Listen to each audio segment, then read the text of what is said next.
hangat dan dekat sebenarnya dalam komuniti kita dan sentiasa ada persoalan sama ada teruk ataupun tidak je. Cuma baru-baru ini ada kes yang dilaporkan berkenaan dengan kes curang di mana ianya menyebabkan kecelakaan susulan daripada insiden ataupun pengetahuan oleh pasangan mereka berkenaan dengan kejadian curang itu. Okey, baik. Ini juga kita nak bersangkutan tentang curang. Apakah ia satu jenayah? Kita terus saja bersama dengan Tuan Ahmad Ziadi Datuk Zaidun, pengamal undang-undang, juga bertugas di Tetuan Asia dan juga Hisam Cawangan Bangi. Assalamualaikum, selamat pagi. Apa khabar? Alhamdulillah. Sahabat lama. Terima kasih. Okey, bersama dengan kami.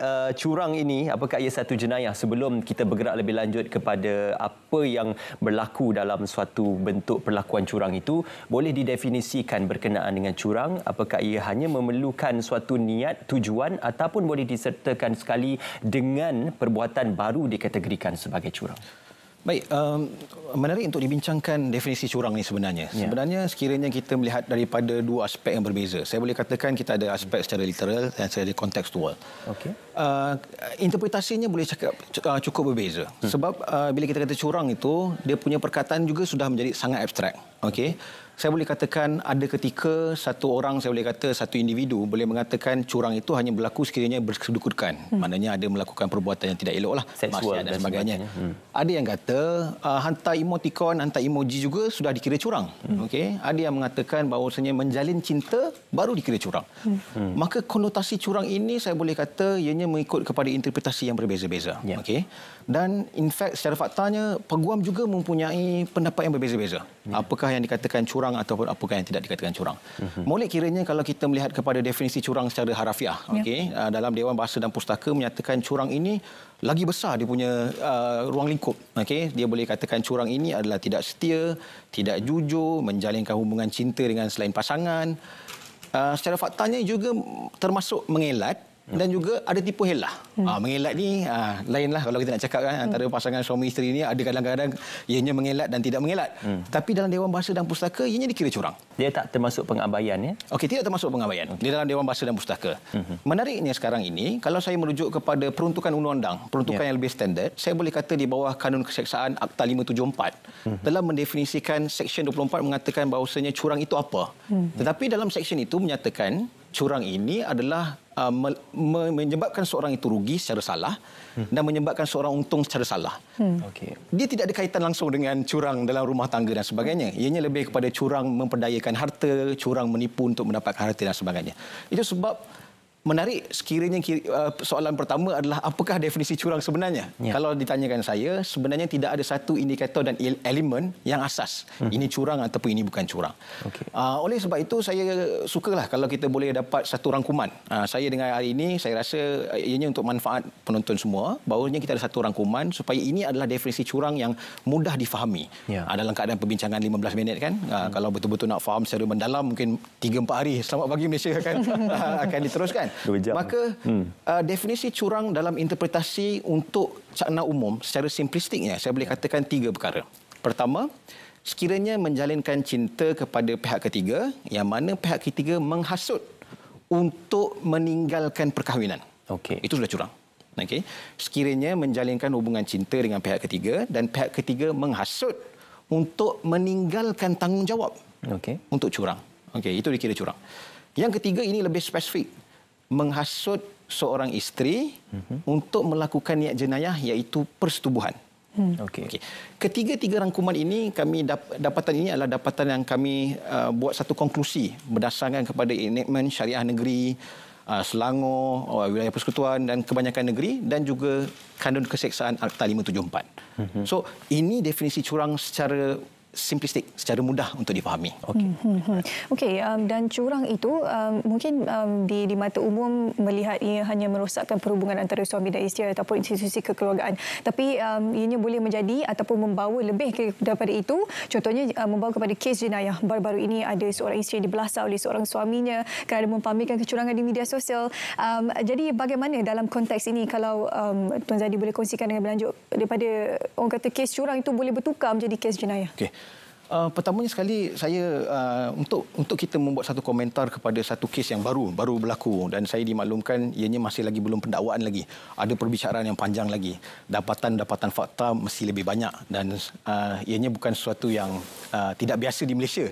Hari ini ceritanya lain dan di masa akan datang ceritanya lain. Saya rasa saya tidak elok untuk saya membuat satu rangkuman terhadap dapatan fakta yang sangat-sangat kecil. Saya juga merasakan ianya tidak adil untuk kita katakan bahawasanya meletakkan di media sosial itu adalah sesuatu yang tidak betul sebab kita tidak berada di tempat si mati, saya panggil si mati. Sebab mungkin si mati itu ada limitasi sendiri ataupun ada kapasiti dia yang tidak mempunyai akses guaman ataupun apa-apa perkara yang berlaku. Cuma saya suka tadi Cik Shu menyatakan bahawasanya adakah ianya akan berbeza. Saya setuju ianya akan berbeza sekiranya kita semua cakna undang-undang. Bila menghadapi sebuah negara membangun yang mana kita inginkan satu peradaban maju, maknanya kita rakyat yang mempunyai peradaban, semua kita sepatutnya mempunyai kefahaman yang sangat tinggi untuk hak kita sendiri. Sekiranya dalam undang-undang kita ada hak kita masing-masing, sama ada kita nak ambil tindakan kepada hak kita ataupun tidak, itu tidak ada masalah, itu terpulang kepada individu itu sendiri. Cuma sekiranya dia ada pilihan. Okey, dia beri pilihan sama ada nak letak dalam media sosial, sama ada nak lapor kepada polis, sama ada nak lapor kepada Jabatan Agama Islam yang mana pihak ketiga pula akan ditangkap. Kalau lapor kat social media mungkin akan kena Seksyen 499 kerana memalukan ataupun dikenakan saman fitnah.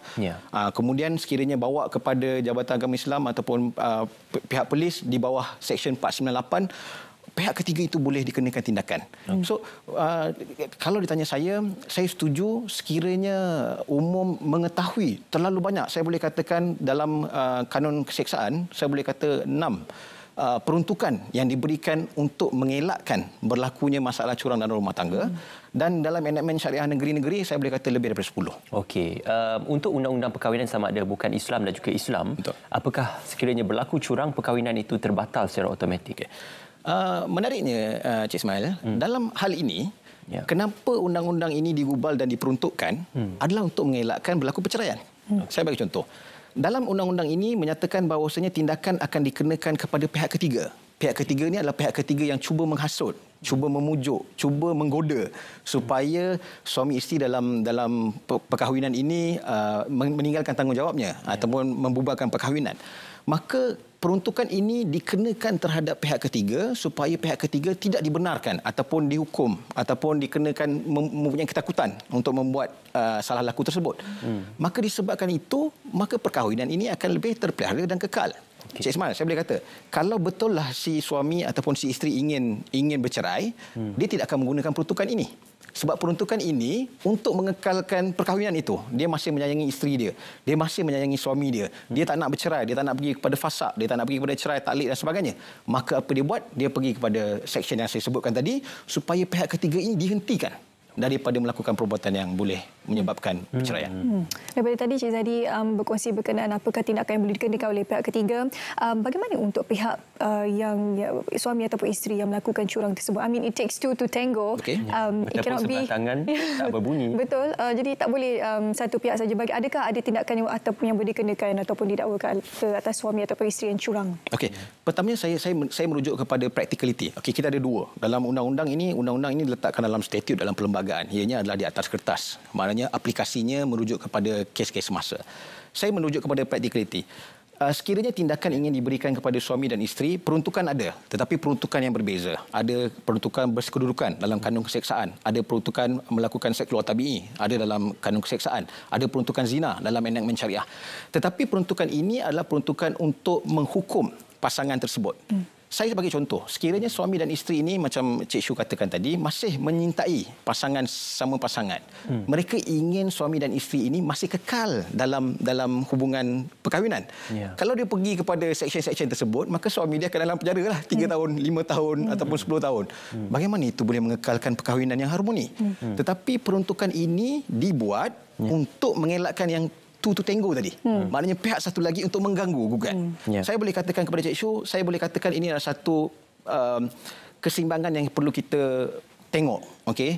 Sama ada anda merasakan bahawasanya hukuman perlu diadakan kepada pasangan, boleh. Tetapi ianya merujuk kepada perkahwinan yang tidak harmonilah seterusnya. Tetapi kalau anda mahu mengekalkan perkahwinan, tak nak fasak, tak nak nusyus, tak nak cerai, maka inilah alternatif yang akan ada. Tetapi Cik Syus, tidak bermaksud pasangan tidak dikenakan tindakan. Ada, tetapi peruntukan lain. Ada banyak peruntukan lain. Okey, apakah boleh dilakukan perbincangan ataupun untuk memulihkan kembali hubungan rumah tangga itu sekiranya sesuatu kejadian curang itu telah pun berlaku? Okey. Saya sebagai pengamal undang-undang, saya lebih kepada receiving end. Maknanya orang yang menerima kes-kes yang telah berlaku. Biasanya di pihak peguam ini, kita ini adalah mengikut arahan yang telah diberikan oleh anak guam, apakah alternatif yang mereka boleh dari sudut undang-undang.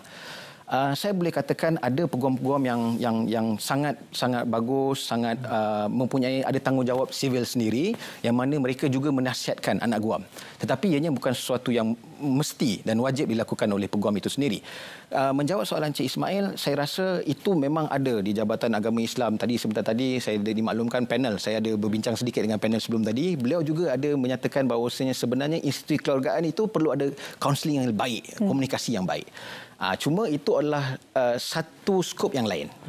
Kita di pengamal undang-undang ni, kita di skop yang lain. Yang mana kita boleh mengatakan kita menggunakan undang-undang untuk mengambil tindakan dan sebagainya. Saya tak nafikan, Cik Ismail, ada peguam yang boleh memberikan kaunseling yang baik, boleh memberikan nasihat yang baik. Tetapi macam saya katakan, kepakaran itu ada pada pihak lain yang lebih pakar. Ya, okey. Baik, terima kasih Tuan Ahmad Ziadi untuk perkongsian tersebut.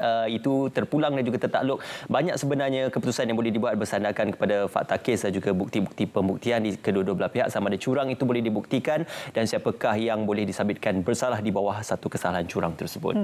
Moga topik ringkas kita ini dapat memberi